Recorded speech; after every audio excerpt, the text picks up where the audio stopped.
everyone fine. ನಮ್ಮ conductor ಮೇಲೆ ಮಹಾರಾಷ್ಟ್ರದವರು ಹಲ್ಲೆ ಮಾಡಿದ್ದು ತಪ್ಪು. ಮಹಾರಾಷ್ಟ್ರ ಕೇಂದ್ರದಲ್ಲಿ ಬಿಜೆಪಿ ಸರ್ಕಾರವಿದೆ, ಡಬಲ್ ಇಂಜಿನ್ ಸರ್ಕಾರ ಅಲ್ವಾ, ಸಮಸ್ಯೆ ಬಗೆಹರಿಸಲಿ ಅಂತ ಹೇಳಿದ್ದಾರೆ.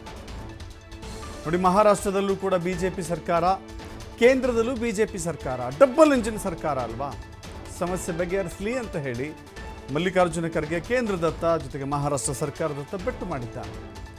MES ಪುಂಡಾಟ ವಿಚಾರಕ್ಕೆ ಇನ್ನೊಂದು ಕಡೆ ಪ್ರಿಯಾಂಕ್ ಖರ್ಗೆ ಕೂಡ ವಾಗ್ದಾಳಿ ಮಾಡಿದ್ದಾರೆ.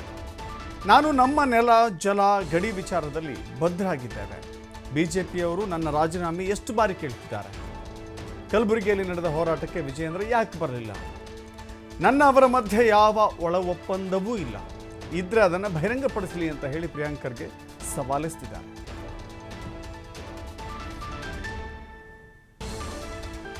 ನಾವಂತೂ ಅದನ್ನ ಖಂಡಿಸ್ತೀವಿ.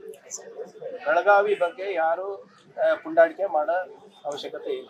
ಬಹಳ ಸ್ಪಷ್ಟವಾಗಿ ನಾವು ಸಂದೇಶ ಮಹಾರಾಷ್ಟ್ರದವರಿಗೂ ಹೇಳಿದ್ವಿ, ಕೇಂದ್ರ ಸರ್ಕಾರದವರಿಗೂ ಹೇಳಿದ್ವಿ. ಈಗ ಮಹಾರಾಷ್ಟ್ರದಲ್ಲಿ ಅವ್ರ ಸರ್ಕಾರ, ಬಿಜೆಪಿ ಅವ್ರ ಸರ್ಕಾರ ಇದೆ, ಕೇಂದ್ರದಲ್ಲೂ ಅವ್ರದೇ ಸರ್ಕಾರ ಇದೆ. ಡಬಲ್ ಇಂಜಿನ್ ಸರ್ಕಾರಗಳು ಮಾತಾಡ್ಕೊಂಡು ಹೇಳಿ ಇವೆಲ್ಲ ಮಾಡಬಾರ್ದು ಅಂತ. ಯಾವುದು ಮಾಡಿದವ್ರು ಎಲ್ಲ ಯಾರೇ ಇರ್ಬೋದ್ರಿ. ಕರ್ನಾಟಕದ ನೆಲ ಜಲ ವಿಚಾರ ಬಂದಾಗ ಅವೆಲ್ಲ ಏನೂ ಇಲ್ಲ. ನಮಗೆ ಕ್ಲಿಯರ್ ಮ್ಯಾಂಡೇಟು, ಜನರು ನಮ್ಮ ಗಡಿಯನ್ನ ಸಂರಕ್ಷಣೆ ಮಾಡಕ್ಕೆ ಕೊಟ್ಟಿದ್ದಾರೆ, ಕನ್ನಡಿಗರಿಗೆ ಉದ್ಧಾರ ಆಗ್ಬೇಕಂತ ಮಾಡಕ್ಕೆ ಕೊಟ್ಟಿರೋದು ನಮ್ದು ಮ್ಯಾಂಡೇಟ್. ವಿಜೇಂದ್ರ ಅವ್ರ ಬಗ್ಗೆ ಇರ್ಬೋದು, ಏನೇ ಫ್ಯಾಕ್ಟ್ ಇಸ್ ಫ್ಯಾಕ್ಟ್. ಅವರ ಅಫಿಡವಿಟ್ ಬಗ್ಗೆ ಯಾರು ರೇಸ್ ಮಾಡಿದ್ರಿ? ಯಡಿಯೂರಪ್ಪ ಅವ್ರ ಪಾಕ್ಸ್ಕೋ ವಿಚಾರ ಬಗ್ಗೆ ಯಾರು ರೇಸ್ ಮಾಡಿದ್ರಿ? ಇದು ಅಡ್ಜಸ್ಟ್ಮೆಂಟ್ ಅಂತಾರ, ಅದಕ್ಕೆ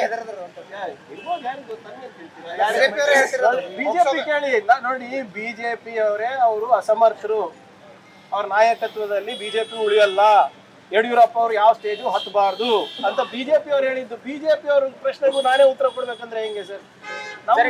ನಂದು ಕೇಳಿ ನಾನು ಹೇಳ್ಬಹುದು ನೋಡಿ. ಕರ್ನಾಟಕದಲ್ಲಿ ಪಂಚಾಯತ್, ಇಡೀ ದೇಶದಲ್ಲಿ ಕರ್ನಾಟಕ ಪಂಚಾಯತ್ ರಾಜ್ನಲ್ಲಿ ನಂಬರ್ 1 ಇದೆ. ಯಾರನ್ನ ಕೇಳಿದ್ರ ನನಗೆ?